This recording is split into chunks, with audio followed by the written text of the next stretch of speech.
अगर ईरान कमजोर पड़ेगा और घिर जाएगा तो ईरान एटॉमिक बम के जगह पे डर्टी बम का यूज करेगा। डर्टी बम वो होता है जो ज्यादा तबाही नहीं पहुंचाता है, जबकि बीमारी फैलाता है। जैसे यूरेनियम भर के फेंक देगा, फास्फोरस भर के फेंक देगा, तो ऐसे जहर वाला फैलाने का काम करेगा, तो इससे ज्यादा दिक्कत आएगा। अब वो डूबता इंसान की कुछ भी कर सकता है, किसी को नहीं पता रहता है। और यहां पर हो सके तो वो आगे जाके इस तरह के डर्टी बम्स का यूज करेगा। पहले तो ईरान का जो अयतुल्ला खामैनी थे, उन्होंने कहा कि परमाणु बम नहीं बनाना है, परमाणु बम को नहीं बनाना है। लेकिन अगर ये युद्ध रुका, अमेरिका को तो रुकना ही पड़ेगा, अभी तक तो यही लग रहा है, और अगर ये युद्ध रुका तो याद रखिएगा 6 महीने के अंदर चाइना, उत्तरी कोरिया और रूस, तीनों देश का नाम याद रखिएगा, 6 महीने के अंदर चाइना, उत्तरी कोरिया और रूस और ईरान मिलकर परमाणु बम 6 महीने में बना देंगे।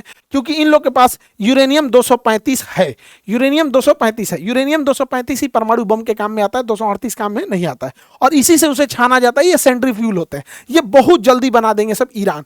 और आने वाले समय में कहाँ क्या होता है किसी को नहीं पता। ईरान ने इतना खतरनाक चाल चला, वो शुरुआत में अपने सस्ते ड्रोन, सस्ती मिसाइलें इतना मारा कि यूएसए का, उसके पड़ोसी देशों का, इजराइल का, कतर, बहरीन, कुवैत, इराक में, सऊदी अरब में जितने एयर डिफेंस सिस्टम से आधे से ज्यादा खत्म हो गए सब। 80% उनकी मिसाइलें खत्म हो गई हैं। अब वो ये सोच रहे हैं कि हम ये जो ड्रोन आ रहा है इसको मारे या ना मारे। अब ये हाल हो गया है, तो आने वाले 1 हफ्ते में और मारेगा। उसने बोला 1 अप्रैल के इनके हम जितने बड़ी कंपनियां हैं उस पर मारेंगे, अमेजोन वाले पे मारियो दिया, सोचा 1 अप्रैल 8 बजे बोलकर मारियो दिया अमेजोन वाले पे। तो इतना एक्यूरेसी हो गया है उसको। और सऊदी अरब में अमेरिका का एवेक्स जहाज था, एवेक्स जहाज उसे कहते हैं कि जो पैसेंजर जहाज की तरह ही होता है, अंदर पूरे इसके सेंसर लगा होता है और ये रडार है। ये चारों डायरेक्शन में लगभग 600 किलोमीटर दूर देख सकता है, 600 किलोमीटर दूरी तक ये देख सकता है। ये एवॉक्स रडार होता है इसके ऊपर। और ये खड़ा था सऊदी अरब के किंग सुल्तान एयरबेस पर।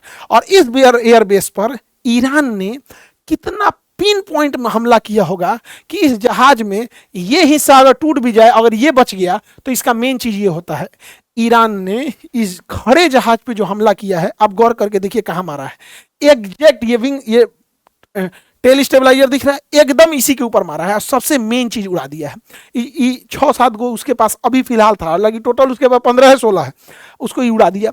एकदम पिन पॉइंट एक्यूरेसी से मार रहा है, उसका रिफ्यूलर, उसका एयरक्राफ्ट, ये रडार। तो ईरान जो है वो रडार और आंखों पर ही हमला कर रहा है, और ईरान को इसके लिए मदद कर रहा है रूस। अब ईरान की जो मिसाइलें हैं, जो पहले केवल 20% अपने टारगेट पर पहुंच पाती थी, बाकी इंटरसेप्ट हो जाती थी, अभी इंटरसेप्टर की संख्या खत्म हो गई है। और इतना सेचुरेट कर रहा है कि अब ईरान की मिसाइलें 80% अंदर तक जाके पेनिट्रेट करके चली आ रही हैं सब। और इन सब में दोनों ओर से बहुत नॉर्मल ह्यूमैनिटीज और पर्यावरण का लॉस हो रहा है। उधर ये ईरान के ऊपर बम्बार्डमेंट कर रहे हैं, ऐसा थोड़ी कि बैठे हैं सब, ये सब तो और ज्यादा एडवांस है। तो ईरान के ऊपर बम्बार्डमेंट कर रहे हैं, खर्ग आइलैंड के ऊपर बम्बार्डमेंट कर रहे हैं, पूरा पेट्रोलियम उड़ रहा है ईरान में, पूरा नालियों में पेट्रोलियम बह रहा है, और अल्टीमेटली आएगा नदियों और रास्ते के समुद्र में, समुद्री वातावरण नुकसान होगा। ईरान इधर से मारा, इजराइल के केमिकल फैक्ट्री पे मार दिया, केमिकल फैक्ट्री उड़ा दिया, वहां पर अलग बीमारी फैलने का खतरा हो गया है। और इसी बीच में पाकिस्तान ससुरा ई बदतमीज ही रहेगा। देखिए कांड क्या ही है। पाकिस्तान कहा ईरान से कि भाई हमारी तुमसे दुश्मनी थोड़ी है, हमारे जहाजों को आने दो। तो ईरान पूछा कै गो जहाज है, तो कहा कि 20 गो जहाज है। 20 गो जहाज को परमिशन दे दिए। तो 20 गो जहाज को परमिशन दे दिया ईरान। एक पास 10 गो जहाज था, 10 गो जहाज था। ई क्या किया, दुनिया दूसर देश को फोन किया, सुनो सुनो सुनो, मेरा देश का झंडा लगा दो, मेरा देश का झंडा लगा दो, अपना लेके जाओ, हमको कुछ पैसा दे दो, लेके जाओ। ससुरा 10 गो अपना जहाज निकाला है और 10 गो दूसरे का निकलवा दिया पैसा लेके। अरे ससुरा तो नहीं, क्या करेंगे सब नहीं, सबको कुछ नहीं पता है। बताइए ईरान के लोगों को लगेगा तो क्या सोचेगा सब यहाँ।